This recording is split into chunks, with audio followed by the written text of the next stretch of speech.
Muito, cara. Na verdade, eu sou forjado até hoje. Eu acho que a vida forja a gente diariamente, né?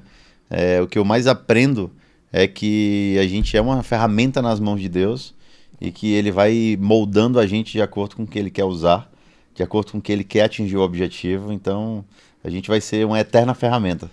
E eu vou te falar que eu já até me surpreendi, porque a nossa ideia aqui é o quê?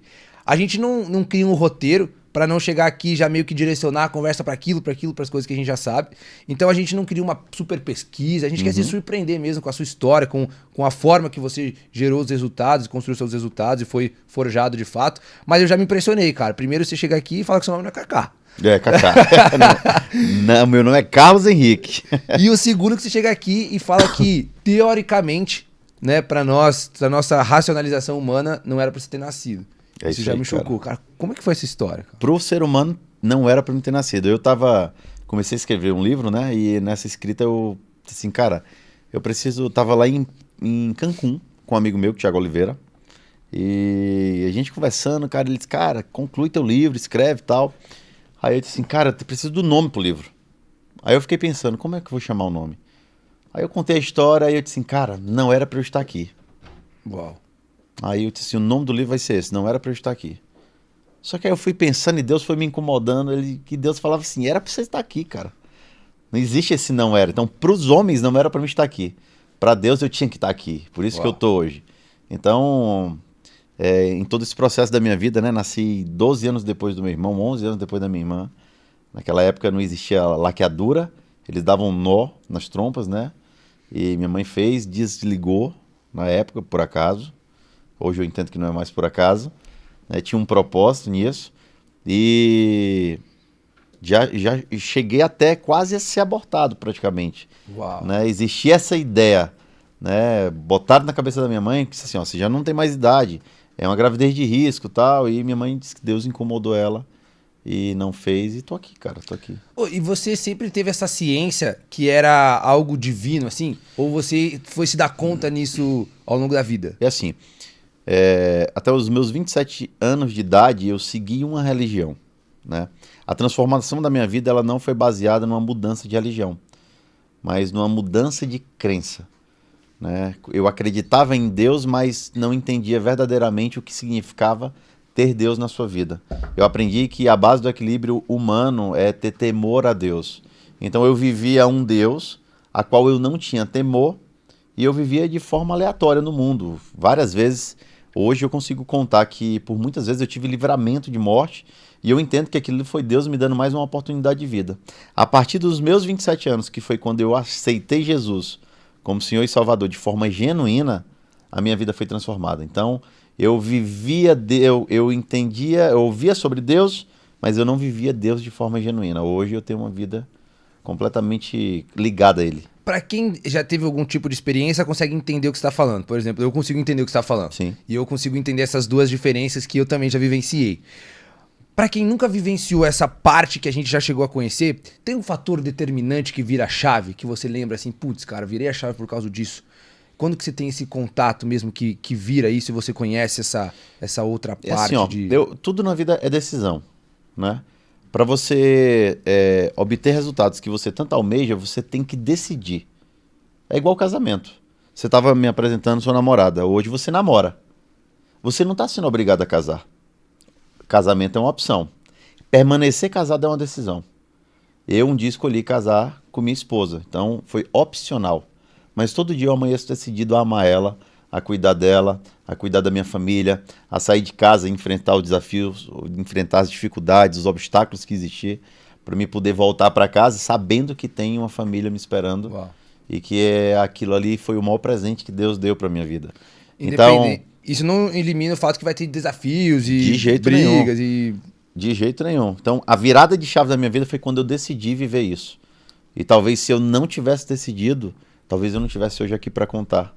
Porque eu vivia, como eu falei, de forma muito aleatória, muito maluca. Né? Eu era um cara que vivia muito em farra, bebida, prostituição com mulheres. Né? Então, eu tinha dias que eu chegava em casa e me incomodava. Deus foi entrando na minha vida, eu fui permitindo ele entrar na minha vida, porque Deus ele é tão perfeito que ele torna a gente co-participante do mundo. Deus não entra na sua vida se você não permitir que ele entre. ele não é intrometido. É o livre-arbítrio. Deus te dá o direito de você escolher as suas escolhas, mas ele não te dá o direito de você escolher as consequências das suas escolhas. Se você está num prédio de 10 andares e você escolhe pular, a sua consequência é o quê? Morrer. Você não tem como no meio do caminho dizer, opa, eu estou arrependido e eu quero voltar. Não, você vai morrer. Mas ao mesmo tempo, Deus não está lá em cima te obrigando a pular, então você só pula se quiser. A nossa vida é feita de decisão diária. Aí as pessoas falam, mas com Deus vai ser mais fácil? Cara, com Deus provavelmente não. Com certeza vai ser mais difícil, mas você tem a certeza que você vai passar. Uau. Porque quando você está com Deus, a batalha ela é mais árdua. O diabo não quer quem está com ele quer quem está se afastando dele. Então, normalmente, quando você começa a ter uma vida ímpar, reta, nos caminhos que Deus proporciona para a sua vida, e você começa a obter esses resultados, você começa a enfurecer o inimigo. E ele vai tentar de todas as formas puxar o teu tapete, fazer você escorregar, cair, esfregar na tua cara teus principais preconceitos, te botar tentações que normalmente outra pessoa que não esteja alinhada com Deus não resistiria. E eu aprendi que o maior desafio do ser humano é correr das suas tentações. Então, quem não pode com o seu pecado, corra dele. Só que tudo isso resume numa coisa, temor a Deus. Se você tem temor a Deus, é a base do equilíbrio espiritual e humano de qualquer pessoa. E você trouxe um ponto muito legal aqui que me faz refletir também, que é o seguinte. Hoje a gente tem uma série de. A gente recebe uma série de críticas também, do tipo assim, putz, o cara fez tudo o que queria, aí de repente ele agora mudou de vida e ele prega ser uma boa pessoa. Essa mudança não é do dia pra noite, não acontece do dia pra noite. Você tem um primeiro contato com Deus, você toma essa decisão de viver uma vida diferente. Como que é esse processo de você sair de um extremo pra outro, cara? Existe uma diferença muito grande entre mudança e transformação. A mudança, ela acontece a partir do momento que existe uma transformação. Porque quem muda sem transformação, volta a cair nos mesmos erros. Se eu somente mudar, se eu mudar de casa, eu vou mudar de ambiente, mas provavelmente eu vou repetir as mesmas atitudes que eu tenho em um ambiente diferente. Quando eu transformo o lugar onde eu estou, porque tem gente que fala assim, eu cheguei numa casa, a casa é abençoada. Meu amigo, não existe casa abençoada. A pessoa é abençoada e ela chega e ela abençoa o lugar. Uau. E isso é através da transformação. Eu tive que transformar minha vida. Porque se eu só mudasse, eu mudaria durante alguns minutos, horas, alguns dias, algumas semanas, alguns meses, e daqui a pouco eu volto de novo a cometer os mesmos erros. Quando você permite existir uma transformação na sua vida, a mudança ela vem completa, porque ela vem através da transformação. Aí você não volta mais a estar fadado a fracassar nos mesmos erros. Entendi. Quando você tem uma transformação genuína, você começa a entender que até os teus erros viram algo positivo para a tua vida. Você começa a olhar o que dá errado como algo positivo. As coisas que mais me ensinaram na vida foram os nãos. Então toda vez que eu recebi um não através de algum erro, através de alguma falha, de algum escorrego, de alguma decisão errada minha, e automaticamente eu obtive resultados errados por conta das minhas decisões, é o livre-arbítrio, né? E o livre-arbítrio ele se explica de várias formas. A gente fala de teologia como livre-arbítrio. A gente fala como ciência, lei da atração, né? Tudo que você emana para o mundo, automaticamente o mundo te manda de volta. Isso é explicado na física quântica. Exatamente. Então, a nossa vida é baseada na transformação. Eu só saí dos extremos porque eu fui transformado. Entendi. Porque eu sempre vivia no extremo de lá. Hoje eu vivo no extremo de cá. E o ser humano, ele tem dentro de si uma essência boa e ruim. Todos nós temos. A diferença está, quando você acorda, qual a essência você expõe? Qual a essência você trabalha? O que é que você alimenta dentro de você todos os dias? Pega a história da criação do mundo. Deus criou o mundo, vamos pegar o mundo como uma empresa. Deus criou o mundo é a empresa dele. Ele tinha 2 funcionários, ele treinou os 2 funcionários dentro de casa, Adão e Eva. Lá no jardim, na semana do compliance, tinha uma regra. Não pode comer do fruto proibido, da maçã. Vocês podem comer tudo, vocês têm todos os melhores frutos do mundo, maná, uma quantidade gigantesca de opções para vocês comerem. Mas não come desse fruto. É a única ordem, é a única regra. O compliance é só isso, não come do fruto proibido. O que é que aconteceu? Eva foi lá e comeu.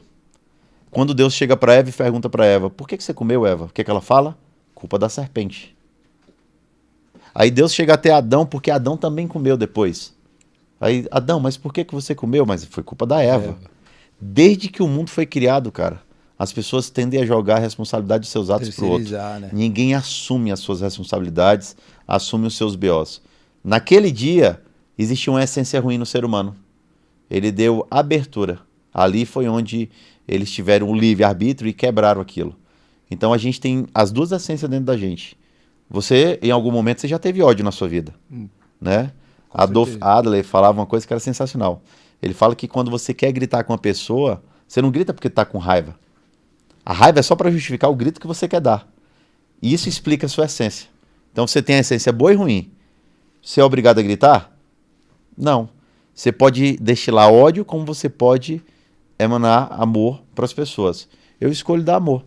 O ódio eu deixo aqui adormecido dentro de mim e não deixo ele ser algo acima de qualquer outra coisa que eu possa dar para o ser humano. Então, se é para me dar algo, eu dou algo bom.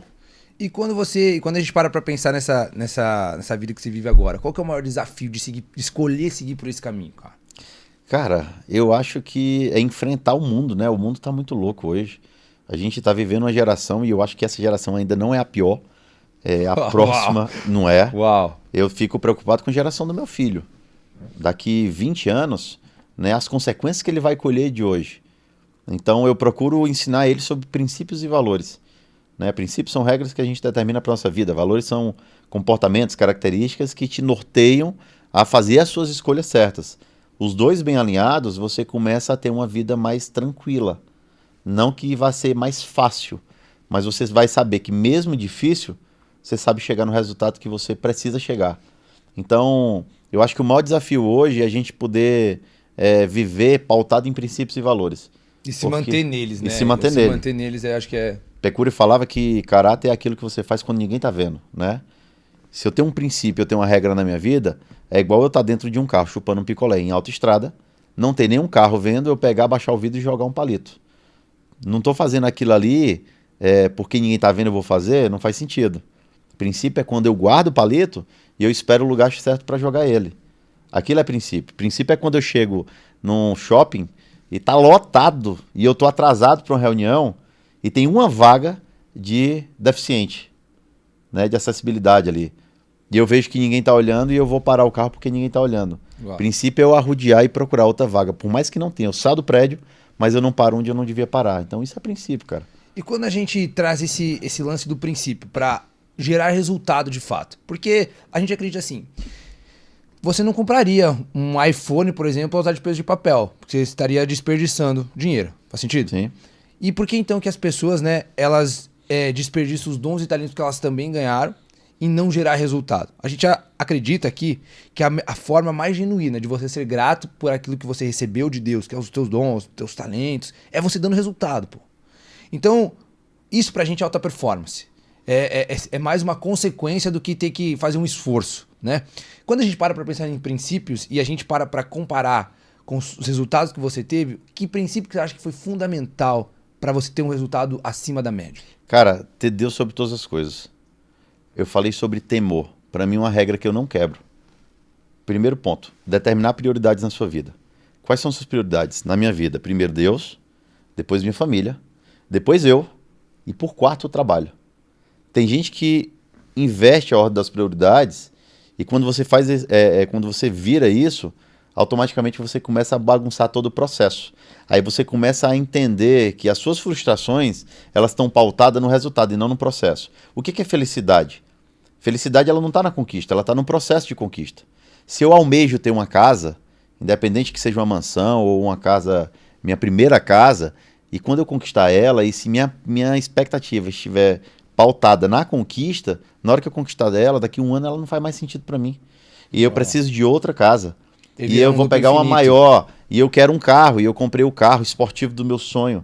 Só que daqui 3, 4 meses, aquele carro vai perder a graça para mim. E vai chegar alguém com outro carro melhor, e eu vou dizer, o meu carro já não vale mais nada, eu preciso ter aquele carro ali. Então é uma busca constante por algo que não vai ser preenchido. Por quê? Uau. Porque o que as pessoas criam de expectativa em cima do que é felicidade plena, ela está na conquista e não no processo.